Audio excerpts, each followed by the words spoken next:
Thank you, Chairman Blunt and Ranking Member Murray. And I agree with Chairman Cochran that we have a difficult task ahead of us, but I know what I point out to all the ranking members in my role as vice chairman that what Senator Cochran and I are doing is every cabinet member, this is where they're actually going to get a chance to testify.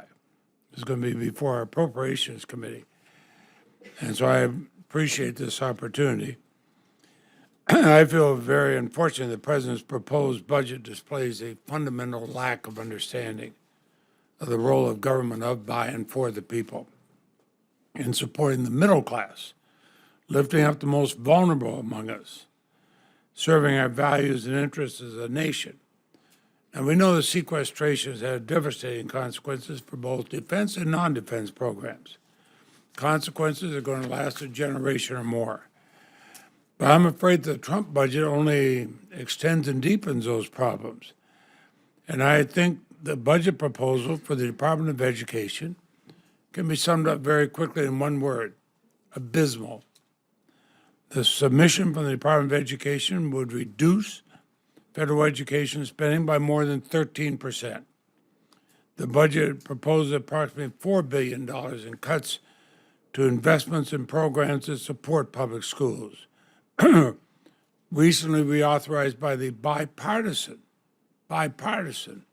Every Student Succeeds Act, while proposing $1.4 billion in new discretionary funding for the administration's school privatization agenda and policies that promote vouchers and school choices. I think that's an insult to school-age children across the country.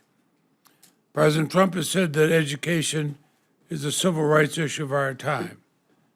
And I agree, education can and should be a great equalizer. But federal investments in public schools are intended to support all students, not just a few privileged ones. And they're intended to close achievement gaps that many disadvantaged students face when entering school. Instead, this budget turns its back on millions of young people and hardworking families. Proposed to cut more than $500 million from the vast majority of school districts that do not follow the ill-advised choice proposals. Well, Secretary DeVos, you ought to come to a rural area like Vermont, when schools may be an hour or more away from where people live.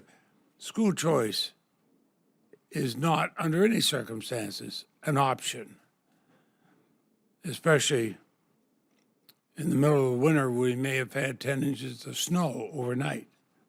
Holding Title I funds hostage to a school choice agenda, especially when it's been previously rejected in a bipartisan vote by Congress, that's going to leave the most vulnerable students in school districts behind.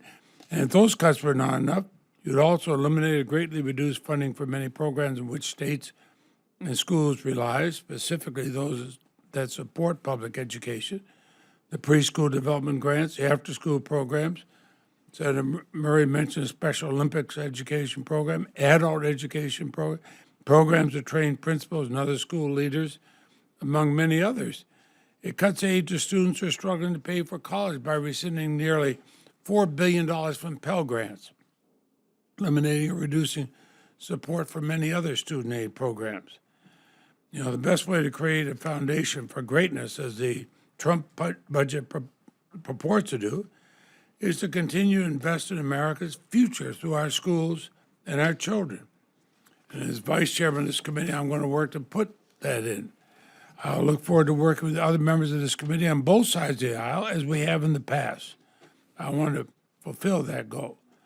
But you're not going to fulfill the goal for America, making America great, by cutting out opportunity for our children and for our schools.